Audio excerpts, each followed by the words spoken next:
Bonjour à tous, bienvenue sur le 12, le podcast qui vous fait découvrir ou redécouvrir celles et ceux qui ont l'Aveyron dans le cœur.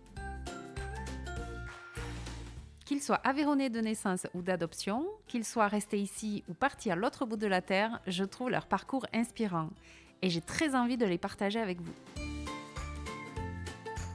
Ils sont la fierté de notre beau département et ils vont m'aider à faire voyager l'Aveyron un peu partout. Allez, c'est parti! Voilà, déjà le 4e épisode. Et pour celui-ci, j'ai le plaisir de recevoir un grand amoureux de l'Aveyron, Sébastien Gache, un chef cuisinier qui n'a pas la langue dans la poche et qui, vous verrez, n'est pas de ceux qui se prennent au sérieux. Je suis allée à sa rencontre au sein de son célèbre hôtel du Vior, dans le petit village de Ségur, à peu près à mi-chemin entre Rodez et Millau, sur le Lévézou, si cher à Sébastien. Dans cet épisode, il nous retrace son parcours jusqu'ici, ses spécialités et leur histoire, mais aussi les défis qu'il se lance au quotidien, toujours avec beaucoup d'humour. C'est un épisode qui est un peu plus long que les autres que j'ai fait jusqu'ici, mais vraiment, je ne me voyais pas couper des morceaux au montage. J'ai vraiment plaisir à vous faire écouter l'intégralité de l'interview. Franchement, j'espère que vous aurez autant de plaisir à écouter cet épisode que j'en ai eu à le faire. Allez, j'arrête là mon introduction, je vous laisse écouter. Place à l'épisode. Bonne écoute. Salut Sébastien. Bonjour. Merci de m'accueillir chez toi aujourd'hui. Eh bien, avec grand plaisir. Donc on est à Ségur, à l'hôtel du Vior. Sur le Lévezou. C'est ça. Alors je vais commencer direct avec une définition que tu donnes de toi sur ton site qui m'a beaucoup plu. Tu dis de toi que tu es aveyronnais et amoureux de l'Aveyron. Ben oui, je suis aveyronnais et amoureux d'Aveyron parce que je suis le premier touriste de mon département, je pense. Et parce que j'aime manger, j'aime boire, j'aime partager, il y a plein de choses à faire. Et ça, je le dis toujours, le premier touriste aveyronnais, c'est l'Aveyronnais. C'est ça. Donc je pouvais que te recevoir sur le 12, c'était une évidence pour moi. Je savais que tu allais être un très bon ambassadeur de l'Aveyron. Alors je vais commencer avant que tu nous expliques ton parcours jusqu'à maintenant. Je vais te poser la question que je pose à tous mes invités. Moi, à 12 ans, je m'amusais à imaginer que j'interviewais des gens. Et tu vois, 30 ans plus tard, je suis là face à toi.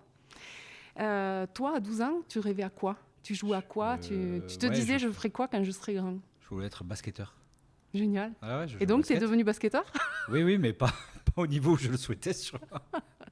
Et oui, c'était mon rêve quand je suis rentré au collège. Donc 12 ans, c'est quand tu rentres au collège. Ouais. C'était basket à Rodez et voilà quoi, c'était parti. Et jusqu'en 3e où je voulais vraiment faire ce sport. Alors je pense que j'avais pas forcément le niveau, c'était sûr. Mais par contre, le sport m'intéressait beaucoup et c'est ce que je voulais faire. Et c'est ce côté, c'est là, c'est fait de l'orientation en fait. Ouais. Parce qu'on m'a dit, c'est pas possible. Tu n'y arriveras pas. Un certain Pierre-Marie Puech, c'est un jour qui m'a dit, Sébastien, fais attention, oriente-toi ailleurs. Et là, j'étais au CDI, tu sais, au centre de documentation. Ouais. Et j'ai ouvert les trucs, je savais pas quoi faire. J'étais là. Puis là, j'ai vu barman. Et voilà, c'est parti de là. Et ça y est. Ah ouais, c'est rigolo. Je suis rentré au lycée hôtelier et voilà, tout un décousu derrière. Bon, ben, super transition pour la question d'après, parce que du coup, moi, je voulais savoir en fait que tu nous expliques, parce que moi, je le sais, mais quel a été ton parcours? Du coup, tu es rentré au lycée je suis rentré au lycée hôtelier à Villefranche-de-Rouergue. Ouais. J'ai fait 4 ans, 2 ans de BEP, 2 ans de bac pro. Donc là, déjà, pendant ces 4 ans-là, j'ai travaillé à l'hôtel des voyageurs à Pont-de-Salars. Voilà, ça, c'est mes premiers pros, puis, ma première entreprise. Pierre Guibert, qui était le patron, qui m'a fait beaucoup aimer ce métier, je pense, parce qu'il le faisait avec une dérision et une facilité qui était extraordinaire. Et je pense que je m'en suis beaucoup inspiré. Et après, j'ai fait divers stages et diverses rencontres. Je pense que les premières entreprises sont ultra importantes. Donc, Corde sur Ciel, c'était des trucs saisonniers, c'était énorme chez Turiès. Après, j'ai fait Lourmarin, Rennes-Samus. J'ai fait une très très grande maison. Et voilà. Et du coup, je suis sorti de là. J'ai été bosser à Toulouse directement, chez Gérard Garrigue, un mec qui est un Aveyronnais, qui est de la Guépie, et qui avait une étoile au guide Michelin. Et voilà, et de là, je suis rentré chef de rang, j'ai été vite maître d'hôtel, sommelier, j'ai tout appris un peu de temps, parce que j'étais assez débrouillard, je pense, et c'était cool, quoi. Bon, c'était dur, mais bon, je gagnais bien ma vie. C'était Toulouse, quand t'as 20 ans, t'es à Toulouse, tu fais la teuf, c'était vraiment génial, quoi. C'est clair. Voilà, ça c'était la première partie de mon parcours. Après, je suis revenu dans l'Aveyron un petit peu, avant de repartir à Toulouse. Ouais.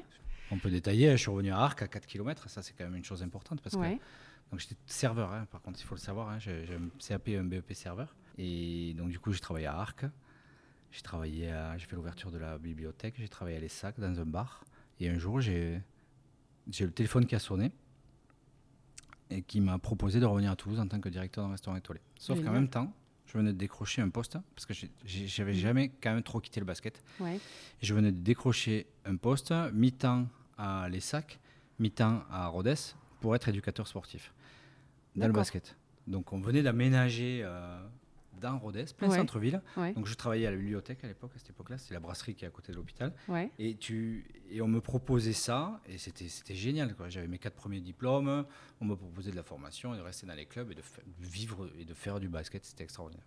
Sauf que le téléphone sonne, et on me dit, Sébastien, voilà, on cherche un directeur de restaurant pour avoir une étoile d'ici un an ou deux, avec un chef parisien, un jeune. Moi j'avais 27 ans, donc lui il avait 28 ou 29 ans. Et voilà, c'était l'aventure et j'ai dit ok, c'est le salaire un peu qui m'a fait dire ok, puis l'aventure toulousaine, parce que finalement quand tu as 25-30 ans, c'est pareil, que tu gagnes pas trop mal ta vie, c'est quand même des chouettes villes Toulouse. Ah bah c'est clair. Pour ça, et j'ai dit à ma femme on y va, on venait d'aménager en plein centre-ville de Rodez, on est parti 2 mois après. Et voilà, et l'aventure, l'étoile au bout d'un an. Donc j'étais directeur de restaurant, on a commencé à 4-5 employés, on a fini à 17-18 employés. Oh, génial. Et c'était extraordinaire, quoi. T'es resté 6 ans à Toulouse, c'est ça? Ouais, je suis resté 6 ans. 5 années étoilées, du coup? Ouais, 5 années étoilées, et puis voilà, une super entente avec mon chef et tout ça, un peu moins avec les investisseurs. Voilà, qui revenait un peu trop grappiller le business qu'on avait monté et qui prenait l'argent. Ça a attiré. Comme il se devait. Oui. Enfin, moi, ça ne me plaisait pas du tout. Ce milieu-là ne me plaisait pas et ne me convenait pas du tout, dans le sens où j'aime les choses simples. Ça m'avait plu d'y aller, d'accéder et d'y arriver. Mais voilà, après, je voulais revenir dans l'Aveyron parce qu'il y a des valeurs qu'on a que ici, sûrement. Ouais. Dans notre campagne, bien sûr, j'imagine. Ouais, qu'on a que ici, et voilà, et j'avais dit je veux reprendre une affaire, Ségur, les sacs, Pont-de-Salars, enfin dans mon entourage, quelque chose que je maîtrisais, et puis Ségur est tombé à l'eau et ça s'est mis en vente, et voilà, banco. Ouais, et là ma femme elle a jamais dit non, parce que quand j'ai rencontré ma femme, en fait j'ai toujours dit c'est l'affaire que je reprendrai. Il faut savoir qu'ici j'ai fait mon stage collège. Ah ouais, génial. Et je me suis toujours dit si je fais ce métier, tu vois, enfin ça sera l'affaire que je reprendrai, ce sera ici, quoi. Et même les propriétaires ou le gérant qui a eu, je crois que j'avais même proposé de bosser en tant qu'employé, tout ça. Et j'avais toujours dit, c'est l'affaire que je reprendrai. Et c'est l'affaire que j'ai repris. Voilà. Bah, du coup, c'est pas loin de ma première question, finalement. Enfin, c'était pas 12 ans, mais enfin, c'était... c'est ça, ouais. Troisième, t'es revenu à l'endroit où c'est assez marrant, quoi, parce que finalement, le mec, il serait jamais parti, il aurait jamais coulé l'affaire, ça aurait continué, ça aurait pérennisé, on aurait fait autre chose, tu vois. Il y avait un truc à l'ESSAC. L'ESSAC me plaisait beaucoup parce que j'ai travaillé... C'était au bar de la pétanque, c'est ça? Ouais, c'est ça, oui, c'était assez marrant, parce que c'était vraiment un bar d'apéro de Soulenque, quoi, enfin comme on les aime, quoi. Ouais. Et ça m'a beaucoup plu, quoi, tu vois. Donc je passais de l'étoilé au bistrot, tu vois. J'avais travaillé à Arc aussi, qui était un resto similaire à ce que je fais aujourd'hui aussi. Mais voilà, tu vois, ça me plaît. Et finalement, en 2012, quand j'ai rattaqué ici, on a dit mais qui cuisine, quoi? Il faut embaucher, quoi. C'est ça, parce que toi, tu as été formé dans le service. Ouais, que ça, ouais. Voilà. J'avais jamais fait de cuisine, sauf à la maison, comme beaucoup de gens. Et j'ai dit, c'est moi qui vais le faire, on va faire simple, on va faire que des menus du jour, on va dire à maman, qui n'était pas du tout du métier, après on va faire la soupe, le saucisse, lentilles et tout ça, et on verra, on va faire simple, et c'est parti, et voilà, et ça fait 10 ans, et apparemment c'est pas trop mal. Génial, complètement autodidacte. Et ouais, c'est ça, ouais. Avec une formatrice quand même, qui est ta maman, c'est ça? Ouais, mais il lui manquait un trimestre ou deux, et elle est venue bosser. Elle me faisait la soupe, comme aujourd'hui elle me fait un tiramisu, elle me fait toujours, on a toujours du lien, tu vois. Ouais. Mais elle n'était pas de la restauration, elle voulait pas, parce que c'est un métier quand même qui est fatigant, et quand tu l'as jamais fait, je trouve que c'est un peu dur. Je pense qu'elle était fière aussi de le faire avec moi et avec ma femme qui était en salle. Donc c'était assez marrant, quoi. Puis vite on a embauché quelqu'un quand même en cuisine. Ce quelqu'un, c'est Mylène, c'est ma cuisinière que j'ai depuis 9 ou 10 ans. Alors ça c'est marrant parce qu'elle n'était pas du tout du métier, elle n'avait jamais cuisiné dans un restaurant. Ouais. Donc j'ai formé un métier que je ne savais pas faire. Et après, ça a toujours été le cas. Ma femme n'était pas du métier, donc elle s'est formée ici. Et voilà. Aujourd'hui encore, on continue. La plupart du temps, on embauche du personnel qui n'est pas forcément du circuit. Voilà. C'est assez marrant, quoi. Vu le parcours que tu as, tu ne peux que te dire quand on veut, on peut finalement. C'est ça, ouais. Ouais, c'est quand on veut un peu. Et puis bon, c'est un métier de passion. On se donne les moyens. Voilà, c'est si ça. tu veux, quand tu es passionné, moi, tout le monde m'a dit ne fais pas ça, ne va pas à Ségur, ça va être dur, il n'y aura personne. Mais même les gens d'ici n'y croyaient pas. Ils étaient contents qu'un gars du pays revienne, mais au fond d'eux, ils n'y croyaient pas. Tu vois. Ils disaient ouais, c'est pas Toulouse, ils reviennent de Toulouse. Tu as vu comment ça parle dans les campagnes, tu vois, c'était... Oui. Et à Toulouse, alors là, on m'a mis des bâtons dans les roues, on m'a dit ne pars pas, tu vas moins gagner ta vie. Oui, c'est sûr, pendant 10 ans, je gagne moins ma vie. Ça, c'est Mm. sûr. J'ai pas les mêmes salaires, j'ai pas les mêmes conditions, mais le coût de la vie est complètement différent. Et, et voilà, tu vois, et aujourd'hui, ben, regarde, on a fait un troisième enfant ici. Enfin, voilà, on est heureux. Ma femme était sortie d'entreprise, elle y rentre. Voilà, on a vécu, on vit et on vivra à Ségur, tu vois, Ouais, il y ouais. a plein de choses, quoi. Toi, du coup, la reprise de l'hôtel du Vior, c'était en 2012, si je ne me Oui, trompe pas. décembre 2012. Ok, avec ta femme Karine, Oui, tous les qui est deux. albigeoise. Tout à fait. Elle est Donc née à c'est... Albi, mais elle n'a jamais vécu, donc ça posait pas de problème. Ah oui, parce que là, j'allais dire, c'est le symbole de la réconciliation entre le Tarn et l'Aveyron, C'est ça. pour le coup. Non, mais après, ça chambre. Je chambre beaucoup, j'aime beaucoup. Il y en a qui se vexent des fois, c'est pas grave. Mais j'aime beaucoup les Ternais, j'aime beaucoup le Tarn. Ouais, mais après, je pense Ça, que tu ceux pourras qui se couper au vexent... montage. Non, mais je plaisante. T'assumes Franchement, pas? non, c'est un très beau département, il y a de très belles personnes. Et voilà. Mais par contre, ça chambre et j'ai pas fini de chambrer, quoi. Ouais, mais ça, je me doute. Ça, je me doute. Du coup, pourquoi c'était important pour toi de revenir dans l'Aveyron? Parce que déjà, quand tu connais les gens, c'est beaucoup plus facile. Prendre une affaire à la campagne financièrement, c'était plus accessible. Ouais. Donc il y avait quand même des aspects pratiques quand même. Mhm. Et après, quand tu connais... moi, j'ai joué au foot à Ségur, j'ai joué au foot à Vezin, j'ai joué au basket à Lessac. J'étais à Pont-de-Salars, c'était mon première entreprise, j'y ai travaillé. Et quand tu connais les gens autour, déjà, tu sais ce que tu dois faire dans ton travail. Donc ça, c'est quand même... tu n'as même pas besoin de faire une étude de marché. Ouais. Tu sais que c'est comme ça que ça va se passer. Mais j'étais sûr de moi, Oui, ça vraiment. va. Ouais, ouais, ouais. Mais moi, quand le banquier me posait des questions, il dit, mais ça marchait pas avant, pourquoi ça va marcher maintenant? Mais j'ai dit, mais pourquoi il pose ce genre de questions? J'ai dit, mais moi, je suis sûr de moi. Et du coup, ben, ma femme, ma famille, mes parents et tout ça, jamais personne s'est mis en travers moi et dit, non, tu fais une bêtise. Tu vois. Je crois que j'étais tellement sûr de moi que ils m'ont vu dans le projet et Ouais, ils ont ouais. foncé. Et du coup, c'était beaucoup plus facile de le faire dans le coin quand même, je trouve. Voilà, j'aurais pas pris une affaire à Savença ou Ouais, je ouais. sais pas ce nom ou Ribourguil, tu vois. Je voulais vraiment rester autour de moi. Je pense que c'était important. Autour des personnes que je connaissais, mes copains. Et voilà, c'était facile aussi, Ouais, tu vois. ouais, ouais. Ouais, mais c'est sûr. Pour ceux qui ne connaissent pas, l'hôtel du Vior ne fait pas hôtel, Non, il fait restaurant. l'hôtel du uniquement. Vior ne fait pas hôtel. Quand on a repris, ça s'appelait hôtel du Vior. Donc Ouais. on s'était dit, dans quelques années, on retapera quelques chambres parce qu'il y a un peu de surface quand même. Mhm. Mais pas plus. C'était pas une priorité. Et la propriétaire est décédée en 3 ou 4 ans après qu'on ait repris, 4 ou 5 ans. Et en fait, j'ai promis de jamais changer de nom. Donc je respecte déjà ce que j'ai dit parce qu'elle était malade, la pauvre. Et puis j'ai beaucoup de respect. C'est quelqu'un que j'aimais beaucoup et qui m'aimait beaucoup et qui nous aimait beaucoup. Et du coup, l'idée de l'hôtel tombe un petit peu à l'eau parce que c'est pas je suis pas très, j'ai pas envie de faire ça. Et puis voilà, il y a des normes à respecter, il y a beaucoup trop de règles pour moi. Ouais, ouais, ouais. Oui, puis je pense, d'après ce que j'ai compris, tu as organisé aussi l'ouverture de ton restaurant en fonction de ta vie familiale, enfin, pour laisser la priorité à des moments de famille, quoi. Au début, oui, Pas au début, j'ai pas au mis, début. enfin oui, ma femme n'a jamais travaillé le week-end, on avait 2 enfants. C'était convenu comme ça. Donc le week-end, on a vite trouvé du personnel local. Donc Ouais. c'était top. Par contre, après, oui, il y avait quand même la famille. Le soir, on ne travaillait pas en semaine. On travaillait que le week-end. Voilà. Mais bon, après, quand même, moi, j'ai mis la famille entre parenthèses parce que j'ai travaillé 7 jours sur 7 pendant Ouais, presque voilà, 8 ans. au début, ouais.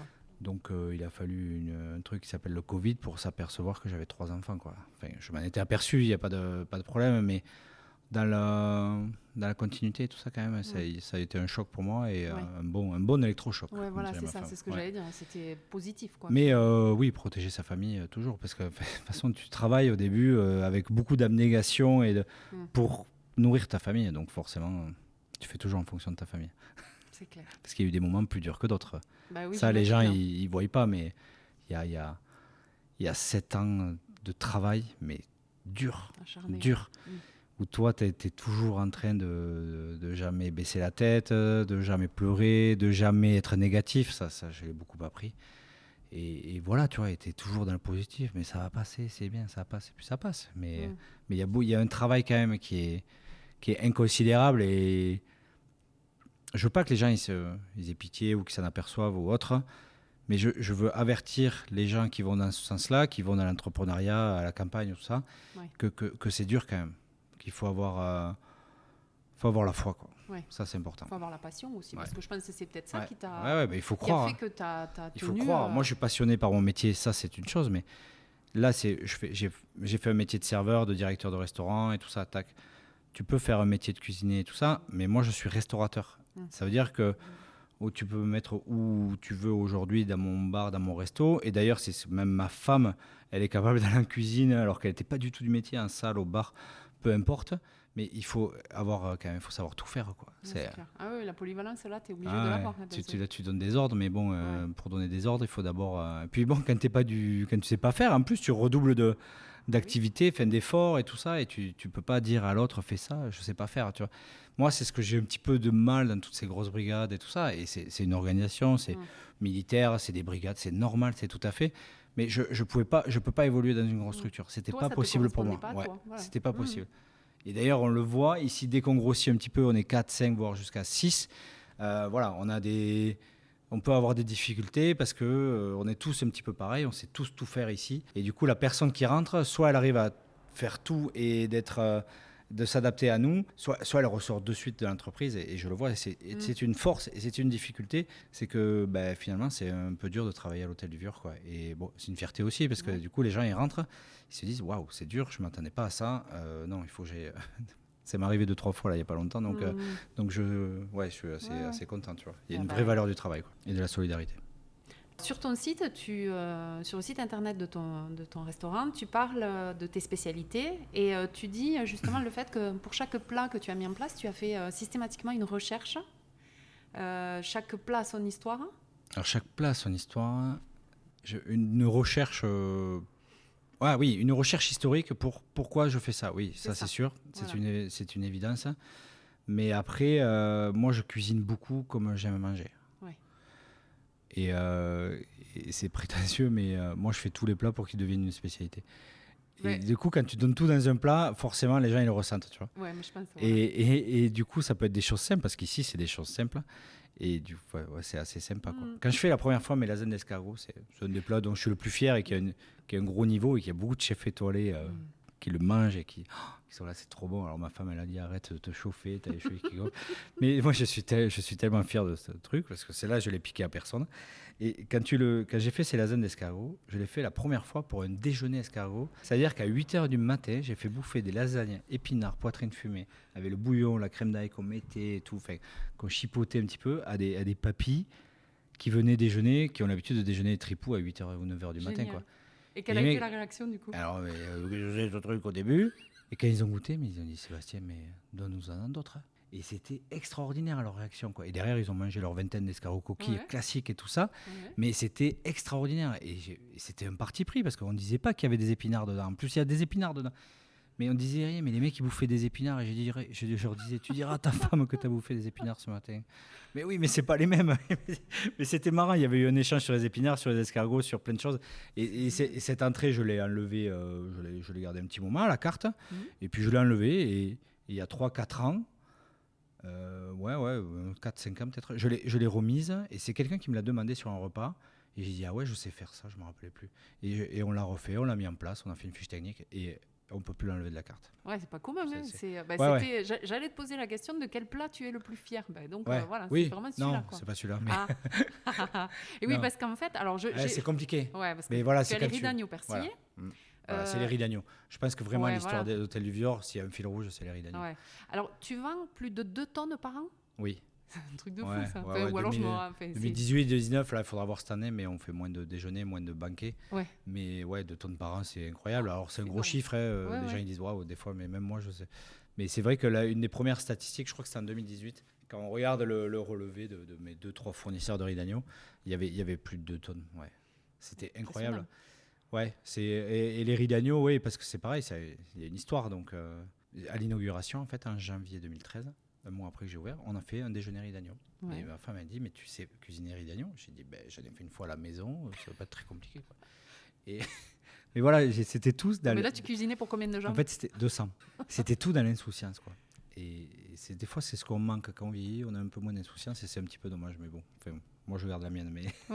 Et du coup, j'ai dit, monsieur, c'est facile quand même. Et tout le monde me disait, mais des riz d'agneau quand même, c'est dur, il faut les peler. J'ai tu fais chier, moi, à la maison, je les ai jamais pelés, je les ai jamais blanchis, je les ai jamais... Et j'ai tout précuit la veille, j'ai passé à la poêle, je les ai grillés comme du rôti, n'importe, enfin, comme un steak, quoi. Et je les ai laissés goûter, j'ai dit, on va les faire revenir qu'au beurre, demain. On va acheter 10 kilos de beurre, et du beurre, et du persil. Le persil coupé à la main, l'ail, pareil, ma mère, elle avait fait l'ail et tout ça, le persil, 10 bottes, 20 bottes de coupé au couteau, comme ça. Ouais. Et on a fait ça, et le matin, je me lève, et je te jure, j'avais une espèce de pression incroyable. Il y avait 10 cm de neige devant la porte à 6h du matin. Et j'ai dit, mais il n'y a personne qui va venir. Et en fait, tout le monde est venu. C'était que les gars du coin, hein, l'inauguration. Ouais. Et c'était 15 balles le menu. Charcuterie, riz d'agneau, patates, fromage et foie, ça, je crois. Ouais, on avait fait ça. Et tout le monde m'avait dit, t'es complètement taré, c'est trop cher. Parce que les déjeuners, tête de veau, tripou, c'est 10 euros, tu vois, c'était 10, 11 euros maxi, pas plus, quoi. Mais j'ai dit, mais vous vous rendez pas compte, le prix des riz d'agneau, il y a de la perte à la cuisson, tu vois. Enfin, il y a quand même, je veux bien, mais je gagne pas beaucoup d'argent, même avec 15 euros, tout ça. Et on avait été généreux dans les portions, c'était un peu à volonté, c'était... Et du coup, les gens, ils sont repartis de là, un moment mais extraordinaire. Et les riz d'agneau, mais j'avais jamais entendu autant de compliments de ma vie, quoi. Mais j'ai dit à Karine, j'ai dit, tu crois que c'est qu'ils sont contents qu'on vient d'arriver? Et elle m'a dit, non, mais tes riz d'agneau, ils sont trop, trop, trop bons, quoi. Et du coup, voilà, c'est parti. On a dit, tiens, on va refaire un autre déjeuner. Et c'est devenu la spécialité. Parce qu'il n'y avait pas de déjeuner riz d'agneau avant, en fait, si tu veux. Bah, et tripou. ça, on a recherché, tu vois. Il n'y avait pas de déjeuner à la fourchette riz d'agneau. Vimenait le 1er janvier de temps en temps, mais vraiment personne ne faisait des riz d'agneau parce que c'était un produit qui avait la vache folle, comme tous les abats avaient un petit peu disparu. Ils étaient revenus, c'était cher, donc voilà, tu vois, voilà. Et aujourd'hui, c'est toujours le cas, hein, quand même, hein. Bon, il y a une autre spécialité qui s'est introduite depuis peu, mais... Alors oui, moi j'ai marqué omelette norvégienne, j'ai marqué Montségur. Ouais, Montségur, là, c'est sorti du premier Covid. J'ai dit, il faut qu'on fasse un dessert quand même. Il y avait un boulanger, il y avait Jean-Marie, puis il y a eu un mec qui s'appelait Christian Druy, en fait, qui a été boulanger à la cathédrale Rodez, qui a tout vendu maintenant, qui est un très bon ami, qui avait fait à l'époque un dessert qui s'appelait le Montségur aussi, mais c'était une espèce de baba un peu imbibé avec une crème pralinée noisette. D'accord. Et j'ai dit, il faudrait y arriver, et moi je vais pas faire un baba, je vais faire un truc qui ressemble un peu à Ségur avec l'église, une pyramide, et j'ai fait la crème pâtissière donc au praliné noisette, et avec des éclats de chouchou et tout ça, et voilà, c'est né là. Mais je ne pensais pas. Pour moi, c'était un dessert qui allait durer un mois ou deux. Et c'est les jeunes qui m'ont fait prendre conscience. En fait, tous les week-ends, Montségur. J'ai dit, mais arrêtez vos conneries. En plus, ça coûte une blinde, le praliné noisette. Hein. Non, mais j'étais là. Il va falloir que je commente le dessert, les gars, et tout ça. Mais c'est pas grave, c'est trop bon et tout. Et voilà. Maintenant, voilà. Omelette norvégienne aussi. Mais bon, ça, c'est un grand classique. J'adore flamber en salle. Ouais. J'adore faire Après, voilà, c'est le côté spectacle. Ça, c'est génial. C'est des spécialités, voilà, c'est la campagne aussi, l'omelette norvégienne. C'est un plat de partage, c'est un plat qui a du spectacle. Voilà. Oui, puis je pense que les gens aiment quand le cuistot vient en salle. Là, moi, j'adore ça.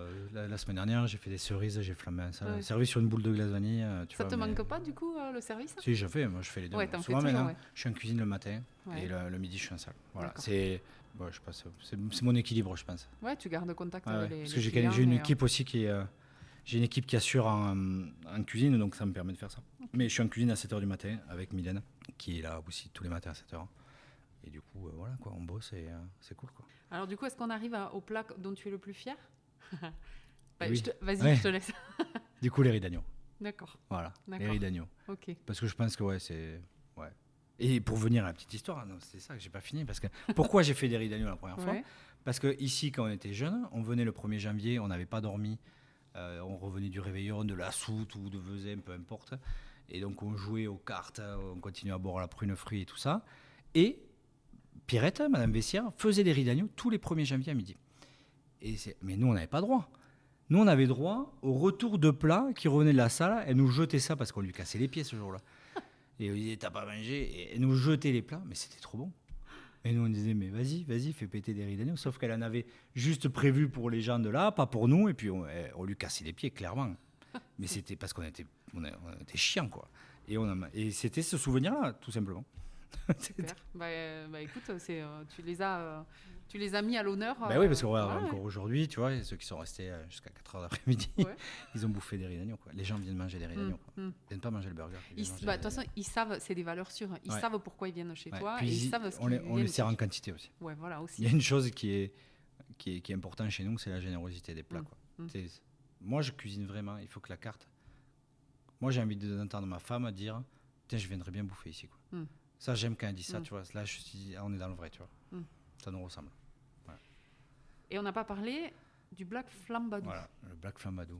Ça, c'est une. Alors là, il faut que tu nous expliques. C'est une déjà, révolution. Voilà. Bon, alors, de toute façon, j'invite vraiment les gens à aller sur ton site, à aller regarder parce que les photos sont juste magnifiques. Les photos, c'est Guillaume et on Voilà. a un bon feeling. Il n'avait jamais fait de photos de bouffe et je trouve que c'est top. Ça les sublime vraiment tes plats, enfin magnifiques. Et du coup, tu as gagné. Non, tu n'as pas gagné. C'est le coup de cœur du public. Alors, j'ai gagné le coup de cœur du public. Voilà, à la Coupe de France Burger en 2021. 2021. Ouais, attends, parce qu'avec le Covid, c'est un peu compliqué. Parce que là, il y a marqué 2020. Ah oui, 2020. Oui, c'est ça. 2020, pardon, excuse-moi. 2020. Ouais, ok. Premier confinement, ouais. C'était mars 2020. On est perdu avec ce Covid. Et on l'a passé en septembre 2020. Oui, c'est ça. Donc c'était. Alors, pourquoi ce burger en fait? Alors ce burger, moi je faisais très très peu de burgers. Je faisais des burgers depuis 1 an ou 2, tous les premiers week-ends du mois.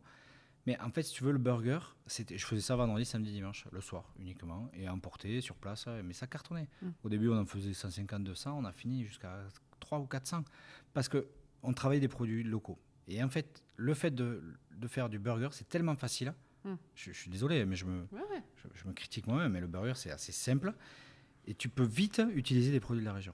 Et dans la région, excuse-moi, mais on a du fromage, de la viande, on a tout ce qu'il faut, quoi.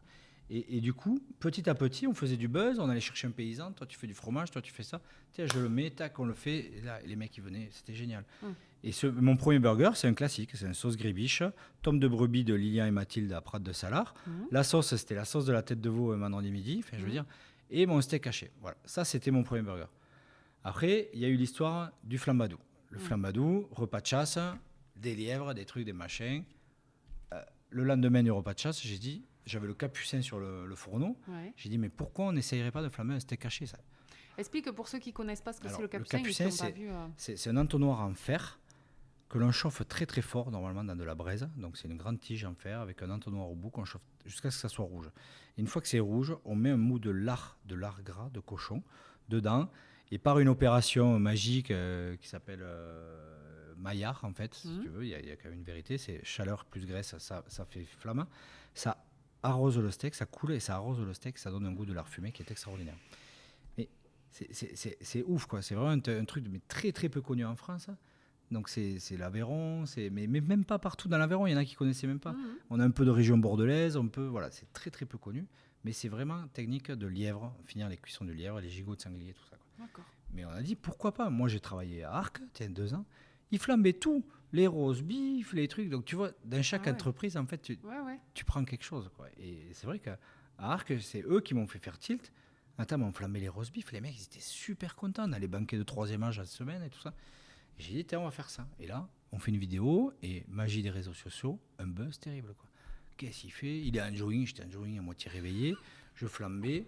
J'ai dit, je m'étais levé que pour ça, j'avais l'impression le matin, mais c'est la meilleure idée. Avril 2018 ou 2019. Du coup, avec les dates, je ne me rappelle plus. 2019. 2019, c'est ça. Et du coup, on fait le week-end d'après, c'est donc 15 jours après, c'est le buzz, on fait le week-end burger et je le fais là. Et là, on dépasse la barre des 400 burgers, un truc comme ça dans le week-end. Un truc de fou. Et ouais, parce que le mois d'avant, on avait fait avec la vache, j'avais acheté une vache, on avait fait avec les avances de la vache, donc on avait fait 300, 350. Donc déjà, on était dans le record. Et là, on dépasse le truc et on finit avec le rugby de Rodez, qui était un fédéral 1 à l'époque, qui reviennent de Nîmes et qui s'arrêtent. Et les mecs, ils sont 50, il faut 75 burgers, quoi. Enfin, tu peux pas. Heureusement qu'on a des pains au congèle, que j'ai un boucher qui à 6h30, 7h, il est allé me faire du steak haché, parce que sinon, tu n'y arrives pas, quoi. Ouais, t'as des mecs qui te suivent. T'es dans le truc, tu refuses jamais, là, t'es là, ça marche, c'est cool, tu vois. Et voilà, et de là, ça part. Eux, ils font des vidéos, les stories, les réseaux sociaux, ça monte en flèche. Le comité des fêtes fait la fête pour l'Ascension, donc tu vois, un mois après, c'est ces dates-là, quoi. Et ils me disent, Gachou, tu nous fais le burger flambé. Là, je te raconte même pas, 480 burgers, débordés à souhait, on n'en pouvait plus, on n'avait qu'un seul burger. Les vieux, les jeunes, tout le monde venait goûter ce burger et tout le monde disait c'est génial, c'est génial. Et là, j'ai dit à ma femme, le lendemain ou sur le lendemain, j'ai dit écoute, j'ai vu passer un truc sur les réseaux sociaux, ça s'appelle la Coupe de France de burger, je vais m'inscrire à ce burger. Et c'est parti de là. Voilà. Donc je m'inscris, pas un an après parce que Elle me dit pas en 2019. Donc ça, c'était en 2018. Voilà. Ouais. Ça y est, on va rappeler les dates. C'était très important pour ma femme parce que sinon elle va gueuler. Et elle me dit pas cette année parce qu'on se marie. Donc on se marie en juillet C'était 2019. une bonne raison. Et elle me dit, ah, ça va te prendre du temps. Ça va te... Mais elle a eu raison. Ça nous a pris un temps, mais de dingue. On a fait, après derrière il y a eu la télé, donc ça a été incroyable, incroyable. Donc cette Coupe de France est arrivée. On perd en demi-finale contre celui qui me gagne. Mhm. Le jury est tous fans du goût du truc, sauf que je parle trop en fait, comme tu le vois. Et pendant le concours, dans les 25 minutes de concours, en fait, il y a cette histoire du capucin et tout le monde m'attendait au tournant. C'est-à-dire que j'étais favori, mais ultra favori, un peu trop d'ailleurs. Et tout le monde m'attendait au tournant. Mais moi, on a eu de la pression. Moi, j'ai eu de la pression 2 minutes avant le concours. Tu vois. Tout allait bien. Ouais. Mais et là, il fallait que je raconte toute l'histoire. Tu vois ce qu'on fait là, je sais pas combien de temps ça va durer, mais il a fallu que je le raconte en 5 minutes à tout le jury, à tout le truc. Et là arrivait un copain, et le truc, et machin. Et là, j'allume le capucin. Donc aujourd'hui, nous le branchons sur un chalumeau pour expliquer aux gens, tu vois. Donc on fait un petit truc, un petit système qui existait avant, on n'a rien inventé. Hein, et on le branche. Et quand j'allume, ça fait du bruit. Et là, toutes les caméras, donc France Télévisions, M6, la caméra du concours, tous les membres du jury, tout le monde sur moi. Et là, je parle encore au plus. Et, ouais. Et là, ma femme était derrière une vitre, elle avait le chrono en main. Et tapez, arrête, vas-y, il faut. Et là, c'est l'enfer. Parce que là, quand je m'aperçois tac, le steak qui casse, le truc, le machin, c'est la panique complète dans les 3 dernières minutes. Et du coup, ma finition n'est pas nette. La feuille de salade qui tombait. J'avais peint l'assiette avec de la maillot à l'encre sèche pour faire un soulage sur la photo qui est magnifique. Là, ça ressemblait moyen. Voilà. Donc, la transition pour voir s'il est venu noir, c'est parce que c'était l'année des 100 ans de soulage. Voilà. Qu'on a fait le truc. On allait chercher le prix du public, la communication autour de ça. Voilà. Et on finit le concours et tout le monde, le goût, c'est génial, t'inquiète, t'es qualifié, pas de souci. Sauf qu'il y a eu un problème, c'est quand j'arrive avec Zeko avec un autre mec. Voilà. Et à ce moment-là, il y a une délibération du jury. Ils repartent et c'est le président du jury sur ma demi-finale qui est un tocard a choisi l'autre. Voilà. Et je pense qu'il ne pouvait pas m'encadrer. Je expliquerai pourquoi à ceux qui veulent le savoir. Mais en fait, il avait gagné lui en 2017 avec un burger noir et il ne voulait pas qu'il y ait un autre burger noir. D'accord. Et il l'a dit ouvertement la veille et le jour même. Et là, je crois que ma femme, elle voulait l'étrangler. Voilà. Ouais. Mais l'autre méritait tout autant de moi de gagner. Il avait la même sauce. C'était assez marrant. Ouais. C'était un basque et c'était très très bon. On a été manger chez lui d'ailleurs il y a 1 an ou 2. Ouais. Voilà, c'était top et je l'en félicite parce que c'est lui qui a gagné derrière. Au moins, j'ai perdu contre le gagnant. Il s'appelle comment ? Il s'appelle, c'est SB Artisan Burger et lui, c'est Sébastien. Et voilà. Et son nom de famille, je ne me rappelle plus. Besnard. Samuel Besnard et son associé, parce qu'ils sont 2, c'est Sébastien. Voilà, ils ont tous les 2 des initiales SB. C'est très bien. C'est très bien ce qu'ils font. Mais c'était une sacrée aventure. Super. On était des stars. Hein. On avait la télé tout le temps avec nous. Voilà. Et après, il y a 15 jours après, il y a la diffusion du reportage d'M6. Et là c'est ce moment-là en fait, qui bascule le Black Flamingo dans une autre galaxie. Quoi. Ah bah, mais vraiment, la télé, c'est un pouvoir... alors par contre, il y a des choses qu'il va falloir que tu m'expliques et que tu expliques aux auditeurs. Tu as fait 2 championnats du monde de pull moche. Oui, ouais. Alors vas-y, explique-moi d'où c'est parti là, parce que je sais plus d'où c'est parti. Je te dirais que c'est un peu l'état d'esprit qui anime le truc, quoi. Tu vois, moi je me prends pas au sérieux. C'est Albi, c'est au séquestre, les parents, ma femme habitent derrière, c'est le salon du vintage. On a des jolis pulls Suze, tu vois, et je me dis quand même, on peut créer un personnage et aller s'amuser et aller chercher le titre champion du monde de pull moche, quoi. Donc on se prépare vraiment, hein, on fait un personnage, on crée un personnage autour de la Suze, on met un point d'interrogation sur les marques d'alcool parce que c'était... Et on y va et on dit on va passer une journée, on s'en fout, quoi. Puis il y a les qualifs et puis on est qualifié, puis... On y va, mais c'est de la déconnade, quoi. Là, c'est de la pure déconnade. Personne ne se prend au sérieux, quoi. Enfin, tu finis quand même 3e. Ouais, je finis 3e et c'est un Aveyronais qui gagne. Mais je me demande si c'était pas truqué cette année-là. Parce que il finit avec. Lui, il était vraiment dégueulasse, son pull, quand même. Ouais. Il avait une espèce de truc de loutre, là, ou de renard, je sais plus ce que c'était. Et c'était marrant. On fait un podium, 2 Aveyronnais sur le podium. Et voilà, et ça fait un buzz. Mais en fait, les réseaux sociaux, ça a un pouvoir de. Je crois qu'il faut. Il y a des choses qui marchent sur les réseaux sociaux, pas se prendre au sérieux, faire les cons. La bouffe, l'alcool, voilà, tu vois. Pour pas dire, voilà, tu vois, je dirais pas, mais voilà, ça, c'est les 4 choses les 2-3 choses, là, qui marchent tout le temps. Et quand tu te prends pas au sérieux, et voilà, tu fais ça. L'année d'après, je suis jury. Voilà, j'ai un bon feeling. On fait un bar à Suze avec une longueur de 12 mètres dans l'espace, dans un espace sur le salon. C'est génial. Le délire de la Suze, et tout colle. Voilà, et voilà, tout colle, Ouais. c'est top, quoi. Super transition parce que là, du coup, moi, j'ai constaté que tu avais quand même un amour inconditionnel pour la Suze. Il s'est passé quoi en fait? T'es tombé dans un baril de Suze quand t'étais petit? Non, moi j'ai toujours aimé ça. Voilà, j'en buvais une de temps en temps avec mon beau-père, enfin, avec le mari de ma mère, là, lui il a toujours une bouteille, il aimait ça. Mais pas plus, tu vois. Et ici j'en avais, mais pas plus. Tu vois, on en faisait le dimanche un petit peu. Et j'avais une équipe de jeunes du Vival. Qui, eux, par contre, il fallait que j'ai toujours 12 bouteilles parce qu'ils étaient 6 ou 7 et ils s'enquillaient ça comme du petit lait, quoi.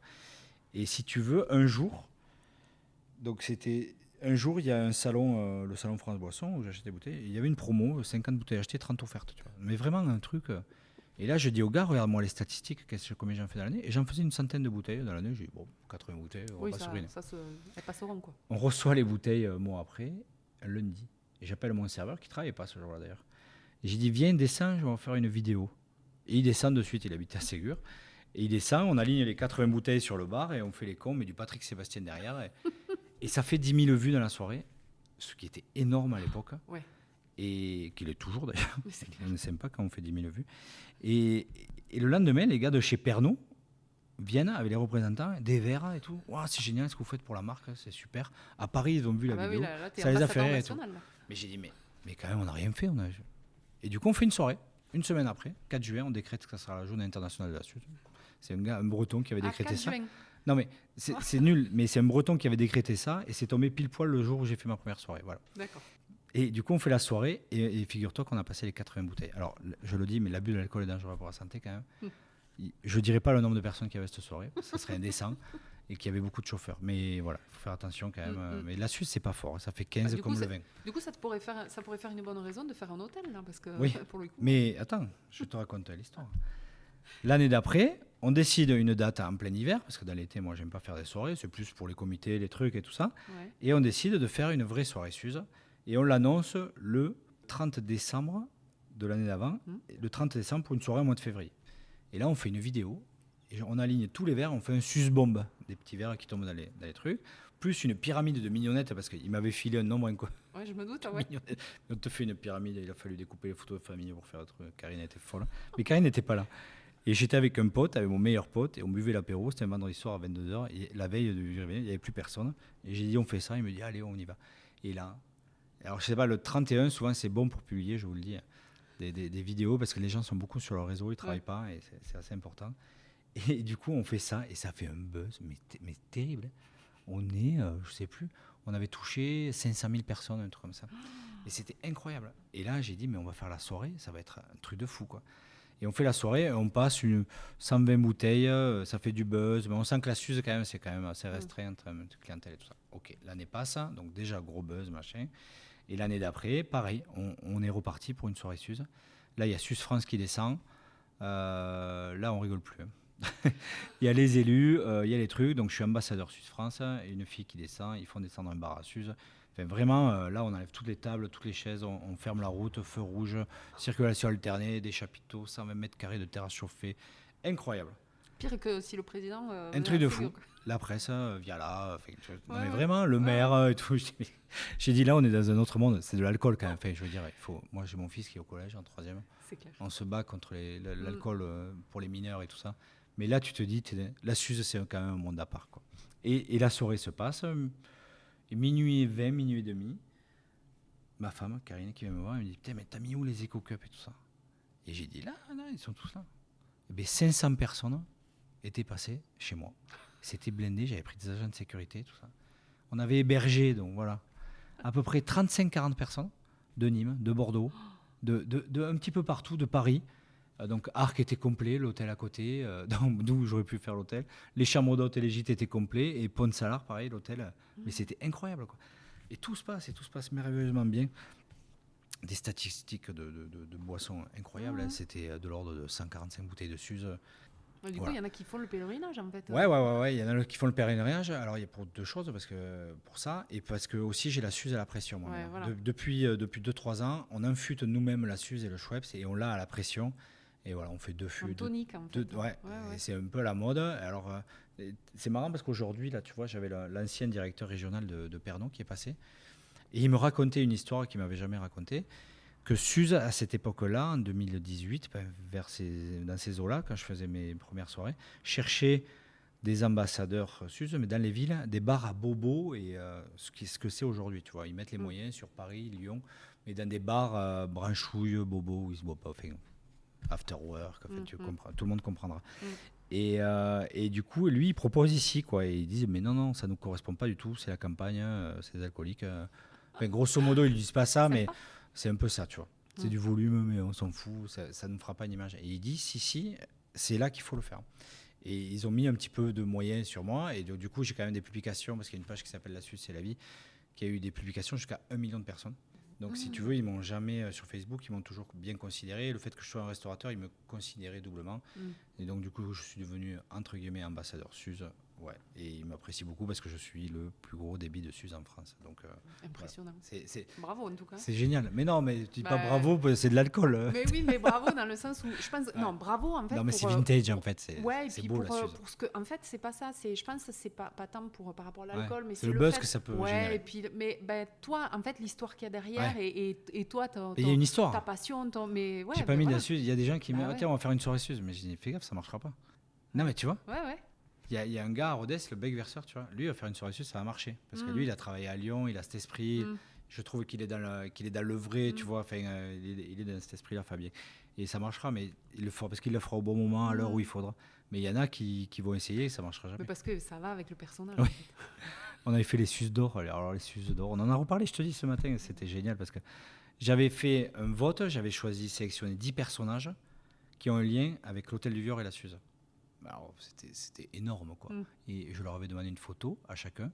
Et j'ai fait voter les gens sur les réseaux sociaux. Mais ça avait fait un buzz. Et on avait offert les bouteilles. J'avais doré des bouteilles, argentées, bronze. Il y avait le Suze d'or, le Suze d'argent, le Suze de bronze. Mais c'était... mais qu'est-ce qu'on a rigolé. Mais c'est ça qui plaît aux gens, en fait. On se prend pas au sérieux. C'est de la Suze, quoi. Oui. Et j'avais pas oublié les petits jeunes qui me buvaient des litres de Suze. Je leur avais fait un Suze d'honneur. Avec un magnum bronze, là. Ils étaient... Voilà. Eux, ils ont rien payé de ce soirée-là, parce que je veux dire, presque c'est grâce à eux que je fais ces soirées-là. Et je les oublie pas, hein, mais ils sont là encore. Du coup, ça fait que tu vends combien de litres par an? T'as calculé? Ouais, il y a une année, on était pas loin des 1000 litres. Ouais. Enfin, on les a passés, mais après, c'est tout événement confondu quand je faisais les beach parties, parce qu'il y a d'autres événements qui faisaient gros volume. Mais aujourd'hui, je pense que sur une année complète, il faudra voir à la fin de cette année, mais c'est plus de 2 litres par jour. Ouais. Beach party, c'est au lac de Parlou? Non, c'était sur le parking en face, un camion de sable, une scène au bord du mur. Et 1000 personnes, quoi. Ah ouais. On avait fermé les routes et tout, c'était incroyable. Il faisait 6 degrés un 14 juillet. Voilà, ça c'est pareil, c'est monté en puissance. Et la dernière, je pense qu'elle a duré 3 jours. Et si tu veux, le volume de gens, moi je suis pas fait pour ça, tu vois. C'est un truc qui a fait 30 000 euros de chiffre d'affaires qui m'a coûté 30 000 euros, quoi. Si tu veux, la gestion des événements ne sont pas faits pour des entreprises comme nous. Nous, ça nous coûte cher en personnel. Je dis pas, c'est comme ça, il faut payer. Hein, c'est un charge, un SACEM, un truc, un droit d'alcool, un truc. Les gens ils disent c'est gavé. Non, il s'est pas gavé. Ça avait gagné 1000 balles, je crois. 1000 balles pour le nombre d'heures que j'avais passé plus de 100 heures dessus. Mais on avait même fait un feu d'artifice et tout. Non, mais c'était incroyable. Ah, mais voilà, c'est vraiment tout ce qui est autour, tout ce que tu fais autour. On avait fait une tombola, écoute, pour financer le feu d'artifice. Ça avait marché. On avait dû créer une assos, parce que le comptable, il m'avait dit il faut créer une assos. On avait fait gagner 2 repas chez Brasse. Alors, c'est quelqu'un qui a gagné un repas chez Brasse, qui m'a invité, donc c'était chouette. Mais c'était la mascotte du village, quoi. C'est Guitou. Je veux dire, c'était assez incroyable. Le feu d'artifice était magnifique, parce que l'artifice avait joué le jeu et il avait compris qu'un cassin privé comme ça, c'est plus compliqué. Tu vois, ça coûte cher un feu d'artifice. Pour 2000 balles, quoi. À l'époque, je te parle. Aujourd'hui, imagine même pas, quoi. Et c'était, dans le regard des gens, dans le truc, je sens qu'il faut continuer à le faire, tu vois. Mais le Covid, je veux le faire en 2018. On avait couplé Suze Party et Beach Party. Et si tu veux, là, le Covid m'a coupé un petit peu l'herbe sous les pieds. Du coup, j'ai fait beaucoup plus de restauration et je me suis développé beaucoup plus dans mon pôle restauration avec une carte qui évolue plus. Je m'éclate plus en cuisine. Et du coup, j'ai du mal à avoir l'énergie pour aller faire sur des événements comme ça. Mais je reviendrai, mais il faut calmer un peu. Parce que je grandis, je vieillis un peu. Mais non, mais je ferai parce qu'il faut faire des choses comme ça. C'est important. Alors, les réseaux sociaux, on va en parler parce que tu es quand même ultra présent sur les réseaux sociaux, sur Instagram, Facebook. Oui. Tu as une communauté qui est importante, et puis qui te suit, qui interagit avec toi, parce que tu pourrais toi balancer des trucs et puis qu'il n'y ait pas un retour. Mais tu as des retours Malgré constants. Mathème, midi et soir, t'es sur, malgré l'algorithme ouais. qui nous freine vraiment, je pense qu'on Ouais. fait vraiment du buzz. Par exemple, sur Instagram, c'est plus de 2000 personnes qui suivent quotidiennement les stories. Ouais. Et Énorme. au début, la page s'appelait Hôtel du Vior, et puis après, ça s'appelait Sébastien Gache. Aveyron Lifestyle aussi, ça s'appelait. Mhm. Et il y a eu un moment de bascule où les pages, il fallait qu'elles s'appellent Sébastien Gache, en fait. Et c'est très, très difficile de parler à la troisième personne et de dire non, mais ce que fait Sébastien Gache, c'est intéressant. Ce que je fais, c'est intéressant. Et ma femme m'a dit non, mais si, c'est intéressant parce que il y a des gens qui aiment ce que tu fais. Et Ouais. alors, elle ne regarde pas toutes mes stories parce que ça la gonfle des fois. Mais elle a raison. Mais surtout celle où en soirée, des fois c'est un peu moyen. Il faut que je me calme. Et Tu le fais dans un groupe privé, en non, fait. ouais, voilà, c'est ça. Ouais. Mais bon, c'est comme ça. Et du coup, voilà, les pages ont basculé à mon nom. Et voilà, une sorte de campagnard influenceur, c'est ce que C'est je ça. me, c'est ce que je Ça, me c'est ce que définis. j'ai On vu, m'a ouais. défini, donc du coup, maintenant j'accepte de le dire, tu vois. Et du coup, aujourd'hui, ben, entre tout, oui, ça reste ça, tu vois. C'est le restaurateur qui est sorti de la campagne, qui s'amuse, qui mange bien, qui boit bien, qui a une belle famille, voilà, tu vois, il y a tout ce côté-là, parce que les publications qui marchent, des fois, c'est en famille et tout ça, enfin, ça fait un buzz terrible, quoi. Ça, faut toucher les gens, Bah, je sais pas par quel moyen, mais nous, on le fait finalement. Des fois, c'est fait exprès. À un moment donné, je faisais des stories ou des trucs où je faisais exprès, mais je me suis aperçu il faut pas forcer la main, tu vois. Quand t'as rien à poster pendant 10 jours, tu postes rien, tu vois. ouais. Et les stories, des fois, il y a 3 ou 4 jours, il n'y a rien, mais tu peux. Mais ce qui marche, c'est le côté authentique, en Oui, fait. c'est ça. Et puis, tu as un capital sympathique. Et moi, je fais ça au début. Je fais ça au début parce que ça amène du monde. Ouais. Et je fais ça avec l'Hôtel du Vior. La page Hôtel du Vior existe 6 mois avant l'ouverture. Et j'invite les gens. Et là, tous les gens qui like une photo, tu sais, tu les invites et tout ça. Mais j'invite les gens à faire les réseaux sociaux comme moi je l'ai fait parce que j'ai passé énormément de temps par contre. Mais ça marche parce que tu invites les personnes qui like, tu vois.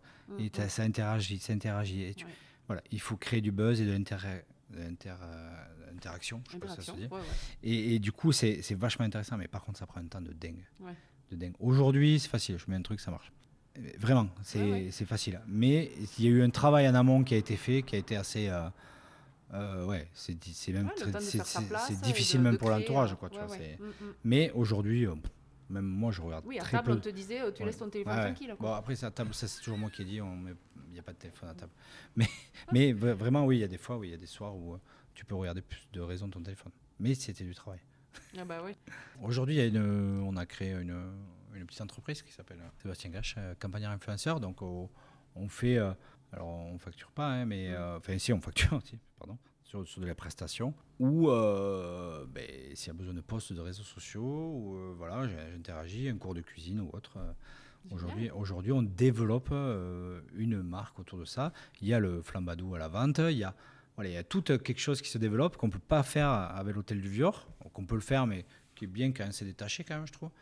Voilà, aujourd'hui, tu peux le dire en exclusivité, on est en train de faire un livre de cuisine aussi. Super. Donc voilà, ça c'est des aventures, voilà, c'est des échanges avec une maison d'édition qui m'ont amené à faire ça. Alors, pour moi, un livre de cuisine, c'est juste un chef étoilé qui pouvait le faire. Mais non, il paraît qu'un mec à la campagne peut le faire aussi, avec des choses vraies et des choses. Et tout le monde m'encourage de plus en plus. Il y aura des producteurs qui seront mis en avant et une trentaine de recettes avec toutes les spécialités. Moi, je fais un livre comme je fais un plat, c'est-à-dire que je vais tout donner dans le premier livre. Et je dis à tout le monde, j'en ferai qu'un. Et tout le monde me dit non, mais je dis moi, j'en ferai qu'un. Et donc là, d'ici 2022 Non. Fin 2022 Non. 2023? Il est là, on travaille. On doit le rendre en mars 2023 pour une sortie octobre 2023. C'est un gros travail. C'est un vrai travail de fond. Je travaille avec Guillaume. Voilà, qui te fait les photos sur le quand je l'ai appelé pour faire le livre, il m'a dit bah non, je sais pas faire. Enfin, c'est pas possible, quoi. Il va y avoir un truc ça va pas coller. La photographie culinaire, c'est compliqué. Et si tu veux, la maison d'édition m'a dit mais tu fais comme tu veux. Moi, j'ai dit je veux que ça soit Guillaume parce que c'est celui qui retranscrit le mieux ce que je fais. Parce qu'il y a un feeling, il y a quelque chose. Hein. Et après, lui, il m'a dit ok, je réfléchis. Et il a réfléchi. Il a vite réfléchi quand même. Mais par contre, du coup, il fait de la formation. Et, voilà. Et là, on a été visiter le tablier du viaduc. Il y a des lieux improbables. Voilà, une turbine de barrage. On n'en dit pas trop, mais on peut le dire aussi parce que moi, j'aime partager tout ce que je fais. Donc, j'ai du mal à. Des fois, je dis trop les choses. Mais voilà, c'est un vrai travail. Une exclue, là. Ouais, c'est une exclue. Ouais. Ça se sait autour de nous, là, on le sait un petit peu parce qu'on travaille. Bon, des fois, sur les réseaux, on marque qu'on fait des photos. les gens qui me posent des questions, je leur réponds, je ne mens pas. Mais ouais, c'est sympa. Ouais. C'est un vrai travail qui prend du temps. Ouais, je me doute. Les médias, il y a eu des articles forcément, plein d'articles dans la presse, plusieurs reportages. Tu en as parlé tout à l'heure, le reportage dans 66 minutes sur M6. Tu as participé aussi en 2021 à un événement sur Paris qui s'appelle l'Aveyron en scène, avec les Tokédoc. Les Tokédoc. Oui, bien sûr, je peux en parler parce que c'est un événement extraordinaire, quoi. Déjà, à Paris, on n'y va pas souvent, et là, tu t'es invité à cuisiner pour 400 personnes sur une péniche que des chefs d'entreprise aveyronnais principalement, ou tout ce qui touche à l'Aveyron, organisé par Centre Presse, par Serge Gélis, donc c'est lui qui a créé l'événement quand même, pour faire du lien entre Paris et l'Aveyron. Quelle bonne idée. Et je suis invité, c'est un peu particulier en fait, mon invitation est un peu particulière. Cédric Gaston, qui tient l'auberge de l'Adi, est malade. Ah oui. Et si tu veux, c'est quand même, les Toqués, c'est quand même une bande qui se sont débrouillés, qui ont fait des événements entre eux, des chefs qui cuisinent entre eux, dans des conditions un peu particulières et tout ça, qui ont lié des liens d'amitié et tout ça. Et moi, j'intègre ce groupe, mais pas forcément par les Toqués. J'intègre ce groupe par amitié, par truc. Et Cédric est malade, donc ne peut plus cuisiner. Je l'embrasse très très fort d'ailleurs, c'est un super pote. Et il boit sa suze sûrement. Et du coup, ils me disent, Seb, il n'y a que toi qui peux remplacer Cédric. Pas par son niveau culinaire, parce que je suis loin de lui, ça c'est sûr. Mais par contre, par son état d'esprit, voilà, ça déconne, son truc et tout ça. Et ça a été très dur pour moi. Et j'ai dit oui, parce que pour Cédric, je l'ai fait pour Cédric, donc j'ai été vraiment pour lui. Et du coup, je me suis pris au jeu. Il y avait toute cette histoire de buzz autour du burger, donc je pense que j'allais être invité, si tu veux, mais que pour le burger. Et là, dans un sens, je suis invité pour le burger, mais je suis content parce que je suis invité aussi pour Cédric et pour les Tokédoc. Et là, tu fais des rencontres et tu vis un moment incroyable parce que on a bossé 25 heures d'affilée. Je parle même pas des préparations d'avant, hein. Je parle vraiment du jour J, dans des conditions très très difficiles. Ça, les gens, ils ne le voient pas autour. Et il y avait des mecs comme François Arnaud, Michel Santos, il y avait de la grille, il y avait Nico, il y avait Clément de la pâtisserie. Je crois que j'en ai oublié. Et Benji Ducoc. Lui, je peux l'oublier, il m'en voudra pas, quoi. Mais voilà, dans des conditions assez particulières, sur un quai, on a cuisiné, c'était un peu difficile. Mais on l'a pris à la cool, on est allé déjeuner au Veau qui tête le matin. Voilà. Faut pas trop boire, mais on a bu 2 verres de blanc quand même. Voilà. Et après, du coup, tu as toute cette journée qui se déroule, et à un moment donné, à l'heure fatale, tu as quand même la Tour Eiffel derrière toi. C'est incroyable. Magnifique. Photos. Bah là, tu as une photo. Les photos. Resto, et j'étais le seul des chefs sur le pont. Et là, machin. Et j'ai dit, à nouveau le buzz. Et à nouveau le buzz. Et oui, du coup, avec les réseaux, il connaît le flambadou, c'est que des Aveyronnais sur la péniche. Donc forcément, ah oui, mais ma grand-mère, mon oncle, ma tante. Pardon, c'est que des Nord-Aveyronnais. Alors moi, du Sud, tu sais, ça chambre un peu. J'aime bien chambrer. Non, c'était un moment magique. J'ai pas d'autres descriptions. En plus, il y avait ma femme, donc j'ai vécu ce moment avec ma femme, qui était en salle. Alors qui en plus s'est fait prendre pour qu'elle avait arrêté ici pour passer une formation en secrétariat comptabilité, et qui s'est fait prendre au jeu à être la directrice de salle, grosso modo, à être la maître d'hôtel générale. La chef sauf qu'il fallait qu'elle dirige une équipe de 25 personnes. C'était génial. Elle s'est prise au jeu, elle a été extraordinaire. Tout le monde m'a dit, mais ta femme est extraordinaire. C'était génial. Cet événement, en fait, il met en avant le patrimoine aveyronnais, la gastronomie, c'est un atout touristique et ça facilite les relations économiques entre Paris et l'Aveyron. C'est du lien. Vraiment, c'est du lien. Ouais. Ils sont forts. Hein. Il y a des gens qui sont forts. T'as une bonne mafia aveyronnaise en plus. Ouais, il y a une bonne mafia, mais je peux te dire que Serge Gélis, il est le Carcassonne, ce mec. Et depuis qu'il est directeur de Centre Presse, donc maintenant Centre Presse, la Dépêche du Midi, tout ça, tout est regroupé. Mais il sait faire déplacer des gens, il sait créer du lien. Il sait faire, quoi. Il sait parler, C'est un papa, hein. C'est un papa. Le mec, il se fait entendre par des Aveyronnais, par la mafia aveyronnaise, alors qu'il n'est même pas de l'Aveyron. Il est trop fort. Ce mec-là est trop fort. Et il a créé le plus bel événement sûrement du département, hors du département. Même, il n'y a aucun élu qui arrive à le faire, rien du tout. Lui, c'est son travail et il le fait très bien. Sûrement pour faire du business derrière, hein. Mais écoute. Oui, mais ça participe, ça aide tout le monde. Donc, lui, ça fait connaître l'Aveyron. Exact. Voilà. Mais c'est énorme. TV5 Monde, il y a eu la télé, il y a eu la presse, quoi. Enfin, c'est top, c'est génial. Faire partie de ces aventures, c'est incroyable. On va passer sur les questions un peu plus perso. Ouais. Une personne qui t'inspire et pourquoi? Il n'y en a plus d'une personne qui m'inspire, mais comme ça là, de donner une personne qui m'inspire. Un mentor, quelqu'un qui vraiment t'a impulsé. Qui m'a impulsé. Mais il y a 2 personnes. Il y a Pierre Guibert dans l'hôtel des voyageurs à Pont-de-Salars, vraiment qui avait une approche de ce métier, qui en plus me surprend parce que finalement, il n'a pas continué ce métier pas par dégoût, mais lui, il y a été par obligation de sa famille. Et il le refait 10 ans après, c'est assez marrant, quoi. Et il y avait une autre personne qui s'appelle Gérard Garriga, donc voilà, au Pastel. C'est un Aveyronnais, hein, donc tu vois, c'est deux Aveyronnais qui m'inspirent. Et voilà, lui m'a appris à travailler avec beaucoup d'abnégation, dans la dureté, hein. C'était dur, hein, c'était très très dur. Mais je sais pas pourquoi j'ai l'impression de voir beaucoup de choses. Mais vraiment, lui, il m'a vraiment impulsé dans mon métier. Et grâce à lui, j'ai fait beaucoup de choses, dont la cuisine. Parce que faut savoir quand même que, et d'ailleurs, le chef Jérémy Morel, hein, avec qui j'ai travaillé 6 ans, qui était le jeune chef parisien, on n'en a pas parlé parce que lui, c'est vraiment une personne extraordinaire. Qui a l'apparté maintenant, ouais, c'est ça? C'est ça, exactement. Et il me disait, il a compris pourquoi je posais autant de questions. Parce que moi, je posais énormément de questions en cuisine et c'était pour dire aux clients et que être incollable quand le client te pose une question. C'était vraiment, c'est le but des grandes maisons. Quand tu poses une question, tu n'as pas envie d'attendre, attends, je vais demander au chef. Même si il vaut mieux ça que dire des conneries. Oui. Mais c'était vraiment pour ça. Et voilà. Et j'ai reçu plein de techniques comme ça. Et aujourd'hui, j'ai des trucs. Je leur ai piqué des trucs, quoi. C'est génial. Mais peut-être qu'eux te piquent des trucs aussi, non? Ouais. Je crois qu'il y a un chef, je ne le dirai pas, qui m'a piqué mon entrée. Ah ouais? Ma lasagne d'escargot. Je sais qu'il le kiffe. Je ne sais pas s'il écoutera cette interview, mais je l'ai mangé chez lui. C'était très très bon, mais c'était pas à la hauteur. Ça c'est dit. Non, mais après, forcément, si tu fais quelque chose de bien, tu vas être forcément. Il y a des gens qui veulent copier, c'est obligé. Ouais, si t'es pas copié, mais on s'en fout. Moi, les gens ils peuvent copier. De toute façon, moi, j'ai si pas t'es pas copié, ça veut dire que c'est. Les gens ils peuvent. Ouais, exactement. Quand t'es copié, décrié et tout ça comme ça, là, c'est que ça fait. Voilà. Mais moi, j'ai pas de. Moi, tu me donnes la recette des lasagnes escargot, elle est sur mon site, je m'en fous. Et Karine, elle me dit, t'en dis trop. Mais moi, je dis, alors attends, ça c'est quand même une histoire. Les riz d'agneau. 99 chefs sur 100 ne les cuisinent pas comme moi. Ça veut dire que c'est très très rare un chef qui ne blanchit pas les riz d'agneau. Et je leur pose la question systématiquement, mais pourquoi vous blanchissez les riz d'agneau? Eh bien, ils me répondent pas. Parce que c'est comme ça. Parce qu'ils l'ont appris. Parce que c'est comme ça. Mais oui, mais dans l'Escoffier, dans n'importe quel bouquin, ils disent pas. On blanchit historiquement. On blanchit les riz d'agneau parce que ça, il faut rechercher, tu vois. Et ça, c'est grâce à des mecs comme Gérard Garrigue, qui lui, il avait des piles et des piles de bouquins, il avait des recherches sur la cuisine médiévale et tout ça. J'ai posé la question et il m'a dit, je crois que, va chercher là, tu trouveras. Et effectivement, on blanchissait les abats et tout ça parce que à l'époque, ils n'avaient pas de frigo. Ils stockaient dans du lait, ils conservaient dans du lait. Et pour enlever le côté laiteux, on ébouillantait. Voilà. Et quand tu dis ça aux gens, il y a Quentin Bourdi, je lui ai dit, je crois qu'il ne les blanchit plus. Voilà, ça c'est. Mais tu simplifies ton travail en plus. Donc moi je suis pragmatique. Quand on me simplifie le travail, j'ai dit putain, t'as raison, c'est génial.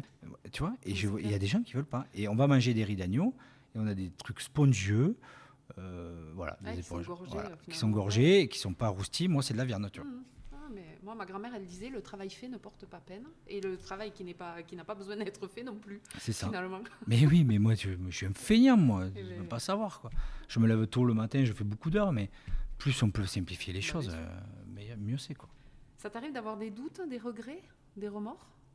Ou t'es plutôt très spontané? Enfin, j'ai pas l'impression. Des doutes, oui, mais il faut vite les balayer, je pense. Hein. Ouais. Mais il faut en avoir parce que ça te permet de prendre les bonnes décisions, je pense, à des moments. De te remettre en question. Des regrets. Ça sert à rien. Oui, j'en ai jamais. Je cherche. Des remords, je pense pas non plus. Ouais, des remords, surtout pas de remords, mais des regrets. Oui, il y a des fois tu regrettes certaines choses, mais tu me demandes quoi là actuellement de manière générale, c'est impossible. Ouais. Le meilleur compliment qu'on peut te faire ou qu'on t'a déjà fait? Tu grossis pas trop. Non, j'ai pris du poids depuis 2-3 ans, on a arrêté de fumer, on mange beaucoup, on boit pas, on fait pas assez de sport. Mais non, sinon c'est pour de la plaisanterie. Le meilleur compliment qu'on puisse me faire dans mon métier, moi c'est le regard des gens quand ils mangent. Moi j'aime ça, c'est pour ça que je suis en salle. Parce que j'aime, je le vois de suite. Les étoiles dans les yeux. Ouais. Ah mais il y a des définitions, pas besoin d'avis sur les réseaux, pas besoin de... Toi tu veux que les gens ils viennent chez toi, ils kiffent en fait. Ouais, moi je veux que des gens ils viennent chez moi et qu'ils reviennent. Ça, c'est le meilleur. Ah bah ouais. Et qu'ils disent à d'autres, on y va ensemble la prochaine fois. Il y a des gens, une fois, ils n'étaient pas contents. Je ne sais plus qu'est-ce qu'il y avait, il y a quelques années. Et ils n'avaient pas été sympas. Et alors que tout allait bien. Franchement, ça chipotait pour pas grand-chose. Je crois ils pensaient qu'on allait leur offrir l'apéro parce qu'ils connaissaient mes beaux-parents et tout ça. Vraiment, c'est fatigant, quoi, tu vois. Et ils avaient abusé de la serveuse en plus. Enfin, abusé. Ils n'avaient pas été très sympas. Et je leur ai dit, il m'a dit, mais on reviendra pas et on vous fera pas de publicité. Et j'ai dit, si votre famille et vos amis sont comme vous, franchement, Pas d'intérêt. vous pouvez leur dire, il y a pas. Dites-leur Parce que surtout, ne venez pas. si c'est des gens qui vous supportent déjà, voilà.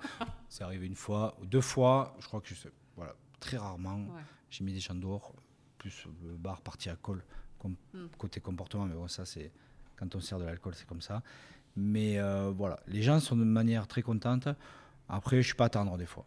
Voilà, 14 €, qu'est-ce que tu veux dire, à l'époque c'était entrée, plat, fromage, dessert. 14 balles, qu'est-ce que tu veux faire? Tout fait maison, le temps qu'on y passe. C'est clair. C'est pas cher payé. Après, ça m'arrive de plus cuire des choses. Et là, je dis au mec, ben oui, vous avez bien fait de me dire, merci, c'est trop salé, pas assez salé. Ça arrive à tout le monde. Et il faut que là, les gens, ils se le mettent dans la tête que c'est important, ça arrive vraiment à tout le monde. La soirée parfaite pour toi? C'est avec ma femme et mes enfants. La plus belle soirée qu'on ait passée, c'est un réveillon pendant le Covid. On était au château de la Broye tous les 5. Ils nous avaient allumé la cheminée et on a passé la soirée là. On s'est couché à 4h du matin.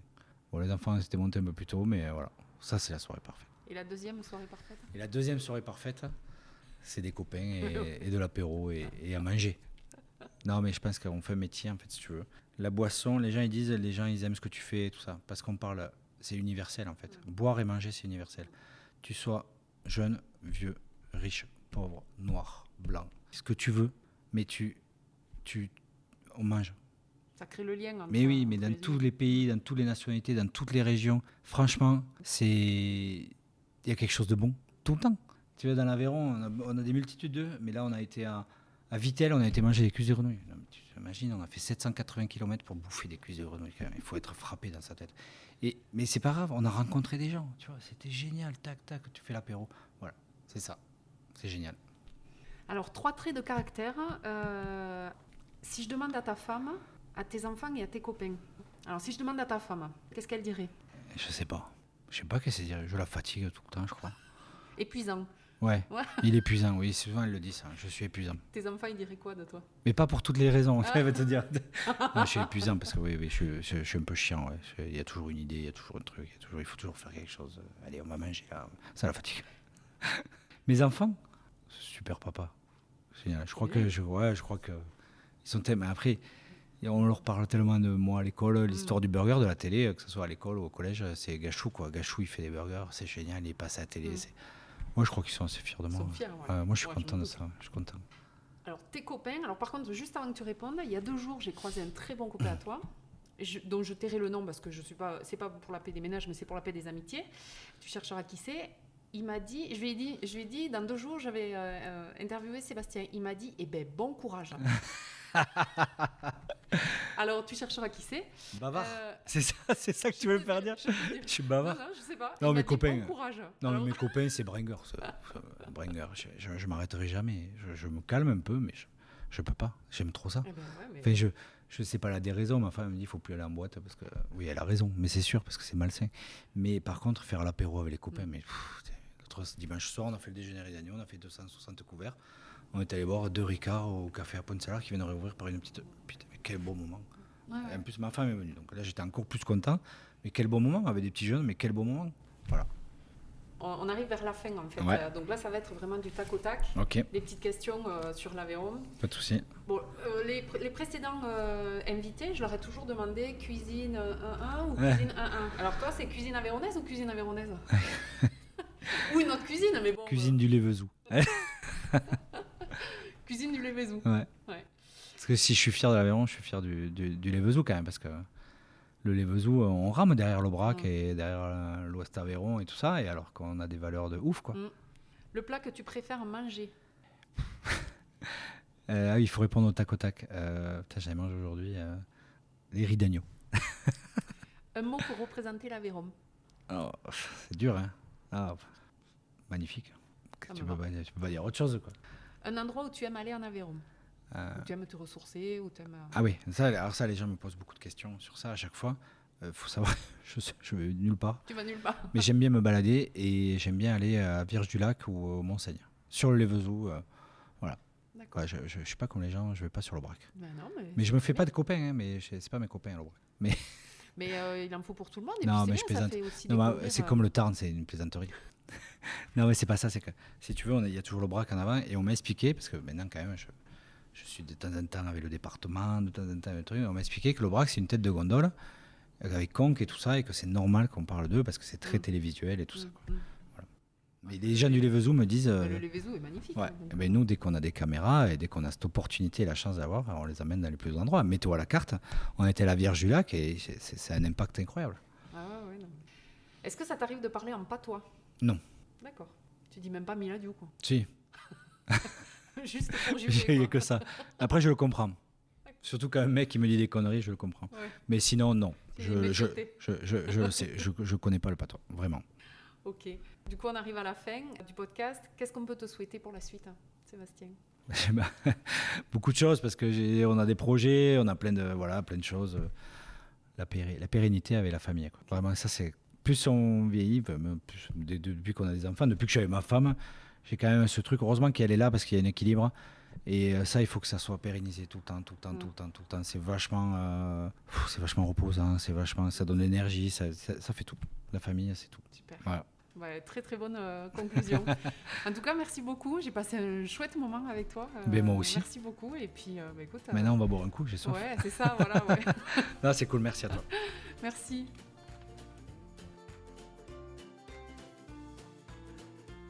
Voilà, c'est la fin de l'épisode 4. J'espère qu'il vous a plu, j'espère que vous avez bien rigolé. Vous pouvez retrouver Sébastien sur son site, donc www.sebastiengache.fr. Je vous mets aussi dans les notes de l'épisode les différents réseaux sociaux sur lesquels Sébastien est très actif, Instagram, Facebook, LinkedIn. Bravo au photographe aveyronais Guillaume Rousse, dont parle Sébastien dans l'interview à plusieurs reprises. C'est lui qui a réalisé les magnifiques photos que vous voyez sur son site et il m'a aussi autorisé à utiliser celle qui est présente sur la couverture de l'épisode, donc je le remercie beaucoup. Si ça vous a vraiment plu, lâchez-vous, mettez une note 5 étoiles et un petit commentaire sur la plateforme de votre choix ou directement sur le site web du podcast. Je vous souhaite un très bel été à tous, bon courage à ceux qui travaillent, bonnes vacances à ceux qui peuvent en prendre. À très bientôt pour le prochain épisode. Salut!